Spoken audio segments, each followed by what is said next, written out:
Ya, Pak Pemirsa, PPDB zonasi rencananya akan diganti jadi PPDB domisili. Namun kita masih belum mendapatkan ya rincian lengkapnya, mekanismenya nanti seperti apa yang dimaksud dengan domisili ini. Apakah ini beneran mengganti atau menyempurnakan sistem zonasi yang sudah ada begitu Atau ganti ya? nama, ganti judul gitu. Bisa jadi gitu kan ganti nama. Tapi itu akan kita bahas pada pagi hari ini dengan sejumlah narasumber Ya. baik yang hadir di studio maupun juga sambungan Zoom. Yang di studio ada Bapak Indraza Marzuki Rais, anggota Ombudsman periode 2021-2026. Selamat pagi. Pagi, Assalamualaikum. Pak Indra. Waalaikumsalam. Pak Indra ya Pak? Pak Indra, oke. Nah, nanti juga akan bergabung ya. Kita Ya. lagi usahakan untuk bergabung bersama kita. Ada Profesor Atif Latiful Hidayat, Wamendiknasmen, untuk hadir pada pagi hari ini juga berdiskusi bersama kita. Mungkin langsung saja ke Pak Indra. Ya, sambil menunggu sambungan ya. Betul. Dengan Nah, Pak sebelum Wamen. kita membahas soal domisili ya, sistem domisili. Mungkin sejauh ini bagaimana dengan pelaksanaan zonasi yang dipantau dan pun catatan dari Ombudsman terkait sistem tersebut? Ya, jadi sebetulnya Ombudsman sejak tahun 2017 semenjak diberlakukannya sistem PPDB sudah melakukan pengawasan dan setiap tahun kami memberikan masukan, rekomendasi ataupun koreksi kepada pihak terkait, mulai dari Kementerian Pendidikan dan Kebudayaan dulu, lalu dengan Menko PMK dan segala macam. Namun yang kami lihat memang banyak kesalahan ataupun kekurangan yang berulang setiap tahun. Nah, kami mengapresiasi bahwa pemerintahan pada saat ini melakukan inisiasi untuk mengkoreksi. Oke, Nah, perubahan tapi, lah. Perubahan, ya. Nah, tapi kan kami belum mendapatkan Ya, penjelasan. betul, Nah, ini betul. dia. Tapi balik lagi bahwa sebetulnya ada beberapa kelemahan dan kami melihat mulai dari persiapan, Oke. pelaksanaan hingga pasca. Jadi jangan hanya melihat ketika ada pelaksanaan. Kasus-kasus seperti apa itu? Mungkin. Contohnya ketika di persiapan, ketika penentuan kuota, berapa besar jumlah kuota untuk zonasi, afirmasi, itu tidak ada pemetaan sebaran jumlah calon peserta didik. Akar permasalahan ini sebetulnya adalah satu, kurangnya jumlah sekolah. Yang kedua, mutu pendidikan yang belum merata. Nah, Itu disebabkan karena misalnya tenaga pendidik begitu. tenaga pendidik misalnya, ataupun sarana prasarana yang Karena kurang. infrastruktur ya. Ya, kalau tanya perkembangan kota juga mempengaruhi. Bayangkan kota berkembang, masyarakat bergeser ke pinggir, Ya. sekolahnya masih di tengah kota. Itu ada beberapa daerah itu. Jadi memang kembali lagi, masalah pemetaan dan kedua masalah bagaimana terkait dengan persiapan aturan yang harus tersosialisasi lebih baik kepada masyarakat sehingga masyarakat tidak mengalami kebingungan saat dilaksanakan PPDB. Kita ketahui kementerian kemarin menyampaikannya kepada publik ya, sudah ya, merubah dari zonasi menjadi domisili. Tidak cukupkah Januari 2025 ini untuk kemudian diterapkan pada Juli ya, kurang lebih ya, 2025 untuk sosialisasi? Nah, ini dia, kami merasa itu sebenarnya waktu yang cukup, Cukup seharusnya. namun harus melibatkan seluruh pihak. Jadi jangan hanya mengandalkan pihak kementerian. Oke. Karena pelaksanaan itu adanya di daerah. Betul. Jadi dinas kepala daerah juga harus aktif melakukan. Sehingga masyarakat sebelum memasuki masa PPDB ini atau SPMB namanya sekarang. SPMB sekarang. Ya, itu mereka sudah menyiapkan semuanya. Itu untuk masyarakat. Yang kedua sebenarnya adalah pada pihak pemerintah harusnya juga sudah menyiapkan, memetakan berapa jumlah sekolah yang dibutuhkan. Ya kan? Jangan membagi zona seperti membagi potong kue gitu, bagi rata. Kadang-kadang ada beberapa daerah yang sekolahnya Sistemnya kayak begitu. kebanyakan mereka business as usual. Sehingga akhirnya berulang setiap tahun begitu saja kan kejadiannya. Orang ribut dengan masalah zonasi, tidak mendapatkan karena itu ada kecurangan dan segala macam. Kembali lagi, lakukan pemetaan dahulu. Oke. baik. Kita juga informasinya ini sudah tersambung dengan Profesor Atif Latiful Hidayat, Wamendiknasmen. Selamat pagi. Pagi, Assalamualaikum. Pak Wamen. Pak Wamen. Assalamualaikum, selamat pagi, Waalaikumsalam. Baik. Pak Arif. Ada Pak Indra juga, anggota Ombudsman RI, Pak Wamen. Baik, selamat pagi Pak Indra.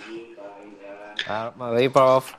Oke, langsung saja Prof. Mungkin kita masih bertanya-tanya ini yang dimaksud sistem domisili ini apakah mengganti sistem zonasi atau mengevaluasi sistem zonasi atau ganti nama tadi ya? Ganti judul aja. Ganti judul gitu. Gimana Prof? Mohon penjelasan dong. Ya, Sebelum sampai ke sana, itu perlu dipahami dulu oleh semua pihak ya, filosofi dan tujuan dari dulu kita menyebutnya sebagai PPDB ya, yang sekarang tampaknya SPMB. publik sudah mengetahuinya akan ada perubahan nomenklatur begitu.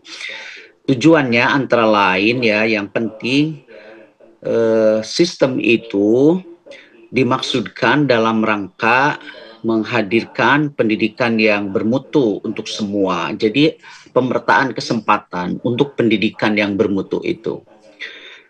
Yang kedua, harus hadirnya inklusi sosial, integrasi sosial, dan kohesivitas sosial.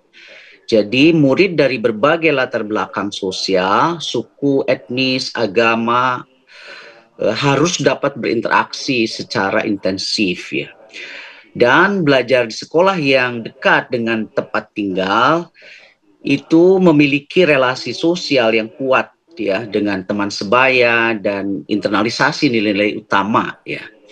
Jadi itu harus dipahami filosofinya. Hanya kemudian ada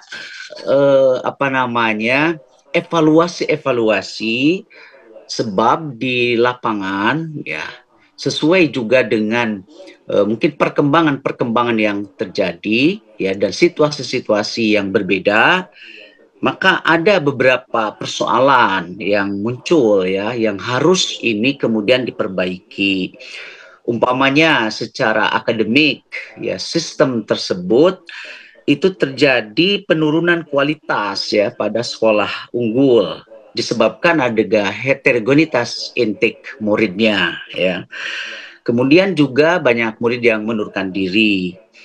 Kemudian secara administrasi itu diketahui oleh umum terjadinya pemalsuan dokumen, ada perbedaan standar raport, swasta tidak kebagian murid, dan ada beberapa sekolah negeri yang menerima lebih dari daya tampung ya. Kemudian juga proses kurang akuntabel, transparan, bahkan ada tidak patuh pada petunjuk teknisnya. Jadi itu beberapa masalah yang mendorong kemudian ada perbaikan ya terhadap sistem yang ada.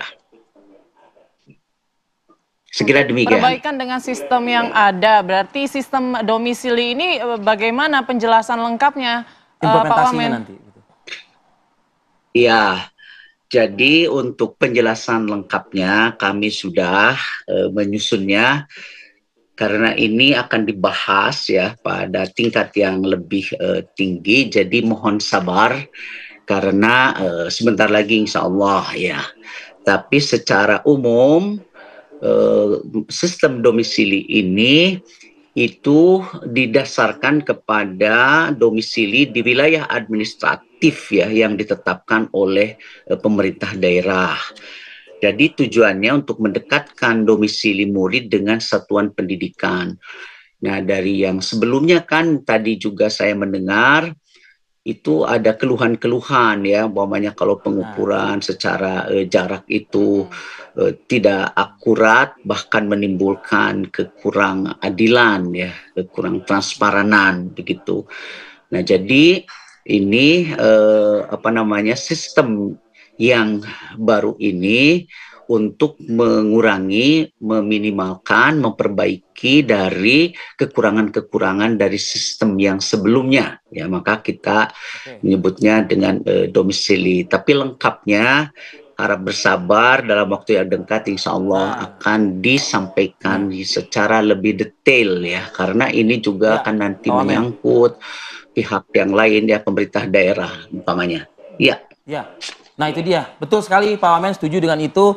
Tapi juga catatan juga yang disampaikan tadi oleh Ombudsman RI, Pak Indra menyebutkan sosialisasi Pak itu penting. Ya. Jadi kalau misalnya pagi ini Pak Wamen mungkin masih meminta bersabar dulu ya waktunya begitu. Ya. Nah harapannya bagaimana nanti akan sampai hingga ke sekolah-sekolah yang berada di tingkat 2 setiap provinsi Nah, begitu. masalahnya juga sejumlah sekolah ini udah buka pendaftaran, Vi, udah beriklan, udah mempromosikan sekolahnya. Kalau tidak secepatnya mungkin nanti sistemnya berubah lagi kan nanti bingung juga masyarakat. Gimana, Pak? Tapi jeda dulu sejenak Pak Wamen dan juga Pak Indra.